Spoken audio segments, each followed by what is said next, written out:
भाईजान आपका नाम क्या है? कैसे कहाँ रहते हैं आप? कहाँ रहते हैं कैसर भाई? ये एरिया घोसिया मार्केट, आपको वहाँ छोड़ना है? बस ये वहाँ उतार दे। बहुत शुक्रिया, हमने अपनी वहाँ बात कर दी है, सुबह बंद हो गई थी।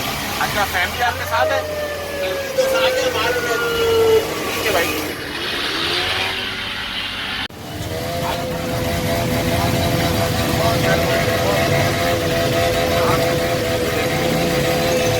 और भाई हम तो ये कह रहे हैं, ये खुदा गवाह है, मैं अल्लाह को गवाह बना के कह रहा हूँ, मैं पहली दफा मैंने अपनी लाइफ में ऐसे लोग देखा है, ये जो इंसानियत की खिदमत कर रहा है, अपनी तमाम मोबाइलें खड़ी करके और गाड़ियों को धक्का लगा रहा है। मैं अल्लाह और उसके रसूल को गवाह बना के कह रहा हूँ, मैं हकीकत कह रहा हूँ कि ये जो काम हो रहा है, ये पहली दफा जो है ना, किसी का कोई अफसर इस तरह का काम कर रहा है।